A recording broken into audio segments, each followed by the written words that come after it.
morning. Good morning. Are you Teresa Bradley? Yes, I am. All right, very good. This is Judge Middleton. You're in the right place.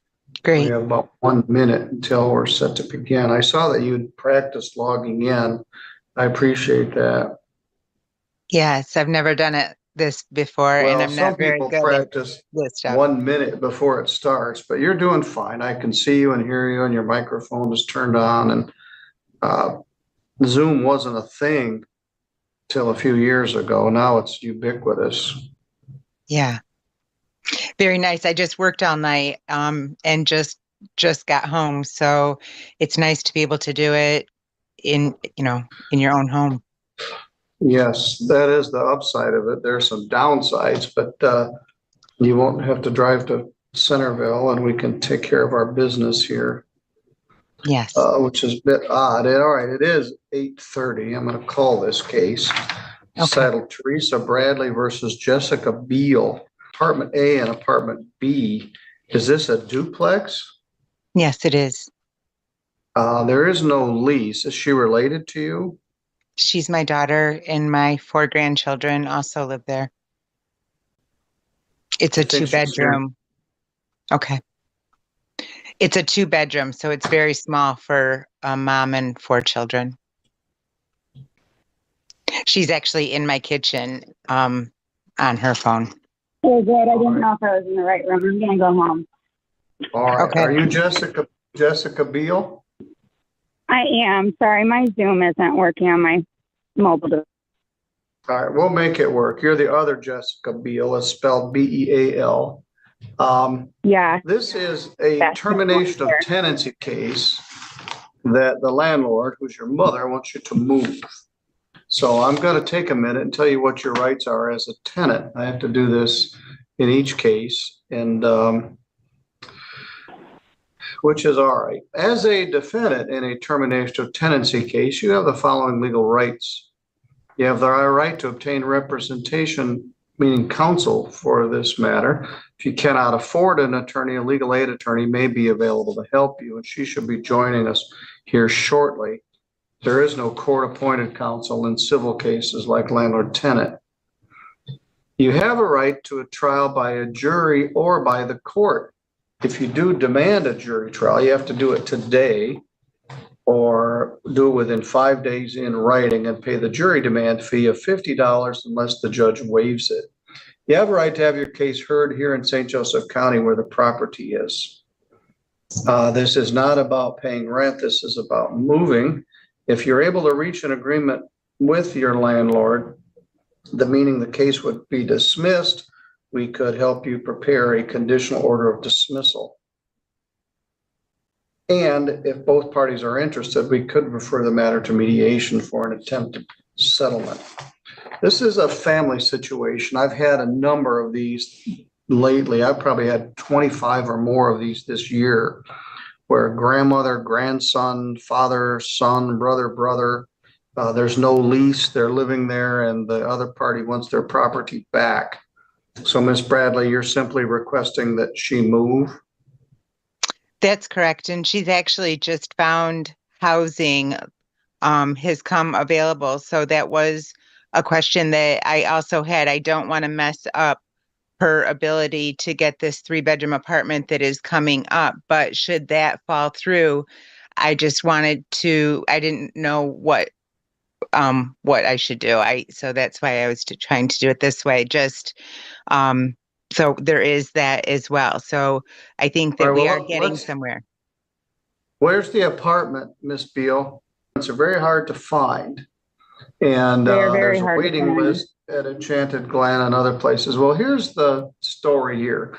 The law requires that I adjourn this at least 7 days, which would take us to next Friday, the 25th of October. Then you get 10 more days after that, which would take it to November 4th. So if you move, she can simply dismiss the case. But I think our safest bet for now is to adjourn this matter for 1 week.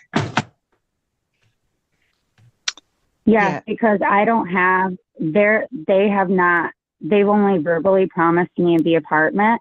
I've been on this waiting list for 1 year.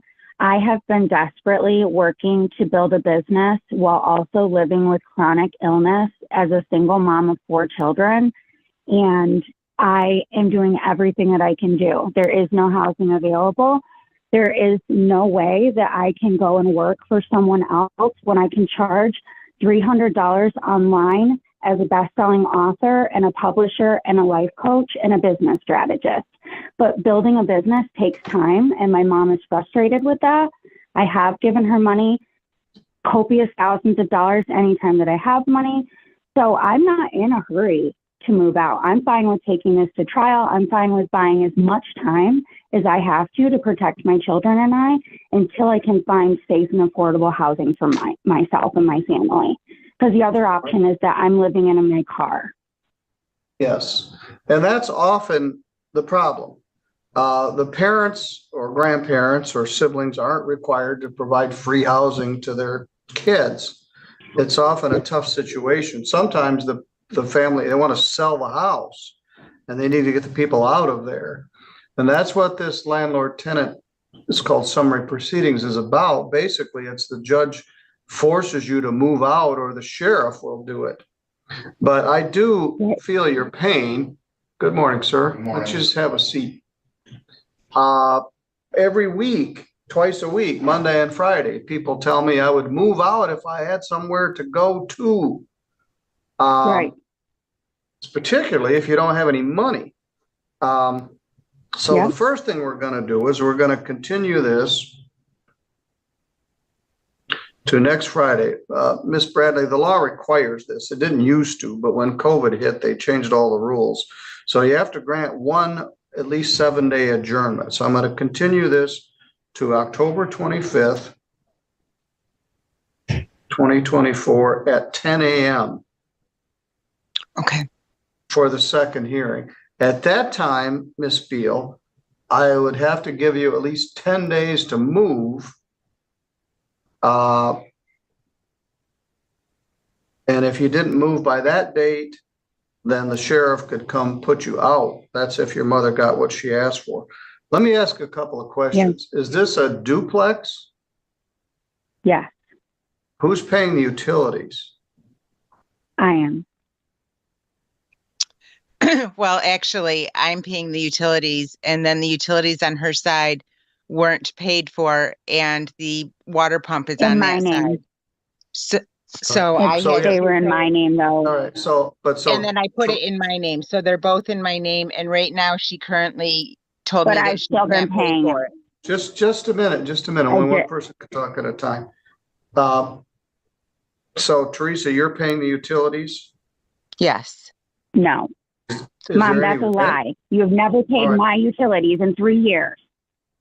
Jessica, I'm paying my utilities. Mom, you're lying. Stop. I'm embarrassed for both of you. Jessica, you're going to need to move out of your mother's house. That's just as way it is going to be. I know. So I don't have I'm paying my utilities. I have proof that I'm paying my utilities. Well, this is not about payment. It's about termination of tenancy. There is no lease.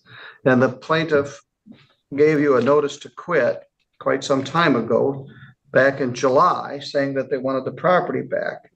And they gave you until August and you didn't move. And then they filed this action. So this didn't just sneak up on everybody. It's been in the offing for a number of months.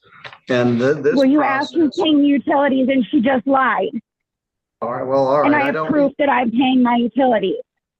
All right. Why don't you bring that with you next week? Absolutely. All right. At any rate, I guess I don't need to step on any more landmines. We're just going to deal with this next Friday, October 25th at 10 a.m. And at that point, unless there's some other defense or something I don't know about, Ms. Beal, you're going to have 10 days from that day to move. So we'll discuss this further next Friday. All right. Thank you. Thank you.